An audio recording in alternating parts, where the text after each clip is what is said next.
ఆ ఆత్మ ఇంతకు ముందు ఉన్నిందంట, ఆమె పైన తీపిచ్చుకునిందంట. అది తీపిచ్చుకుంటే పోయిందా తల్లి? ఆత్మ వెళ్ళిపోయిందే? పోలేదని వస్తుంది చూడమ్మా. పోల ఆత్మ ఇంకా నీ పైన ఉంది కాబట్టి ఆ బాధలో కష్టాలు పడతాను. నీ ఇంట్లో ఎవరు నిలబడట్లేదు, నీ చేతిలో రూపాయి రావట్లేదు, పూజలు కూడా చేయాలనిపించలేదు తల్లి. ఉన్నాను స్త్రీయా తల్లి? ఆత్మ ఉండేది స్త్రీ ఆత్మ? స్త్రీ కాదమ్మా, స్త్రీ కాదు తల్లి. ఆత్మ పురుషుడా? ఆత్మ ఉండేదా ఆమె పైన? పురుషుడు ఉందా? పురుషుడా? పురుషుడేనా? మీకు ఎట్లా ఉంటుందంటే, మీ పైన ఆత్మ ఉంటే మీ ఇంట్లో ఎవరు నిలబడరు. పనోళ్ళు కానీ, నీతో ఎవరైనా మాట్లాడాలన్నా కానీ చిరాగ్గా ఉంటారు.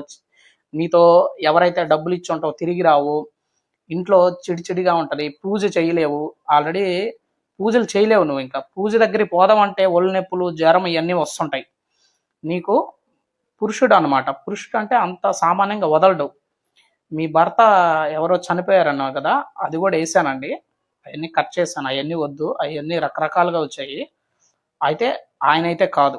పురుషుడు అంటే వేసాను. మీ భర్త చనిపోయిన భర్త కాదు ఆయన. బయట నుంచి, అది ఎక్కడి నుంచి వచ్చిందంటే మీరు బయట తిరుగుతున్నారు కదా, తిరుగుతూ తిరుగుతూ ఆ విధంగా వచ్చిన ఆత్మే అది. పురుషుడు అనమాట. అంత సామాన్యంగా వదలలేడు. మీరు పూజలు చేయాలన్నా కూడా చేయలేరు. ఇంతకుముందు చెప్పారు కదా, ఇంతకుముందు తీపిచ్చుకున్నాం స్వామి అని. ఇల్లు మారినా కూడా నీ వెనకాలే వస్తాడమ్మా. నువ్వు ఆల్రెడీ ఆ ఇంటి నుంచి ఇంటికి మారావని చెప్పావు, కానీ నీతోనే ఉన్నాడు ఆయన. వచ్చున్నాడు, నీతోనే తిరుగుతుంది ఆత్మ. అదేంటంటే మళ్ళీ నువ్వు ఇల్లు మారినా కూడా మళ్ళీ నీతోనే వస్తాడు. అది పోలేదు. మీరు ఇంతకుముందు తీపిచ్చుకున్నా అన్నారు కదా, దాన్ని తీయాలంటే అంతా అమ్మ శక్తి అనమాట. అమ్మవారిది యంత్రం ఉంటుంది. యంత్రము అమావాస్య పూట అవి అభిషేకాలు చేసి పూజలు చేసి పంపిస్తే, ఎప్పుడైతే యంత్రాన్ని పూజ చేస్తావో, యంత్రాన్ని వాకిలికి కట్టేది అది. యంత్రాన్ని పెట్టావంటే కొన్ని రెమెడీలు ఉంటాయి, కొన్ని ఉంటాయి. సింపుల్గా ఎవరి దగ్గరికైనా పోతే లక్షలు అడుగుతారు. 1,00,000, 1,50,000 ఇవ్వండి తీపిస్తానంటారు. అట్లాగ లేకుండా ఫేకోలు చాలా మంది ఉన్నారు. యంత్రం కావాలంటే నేను పంపిస్తాను, యంత్రం పెట్టుకోండి.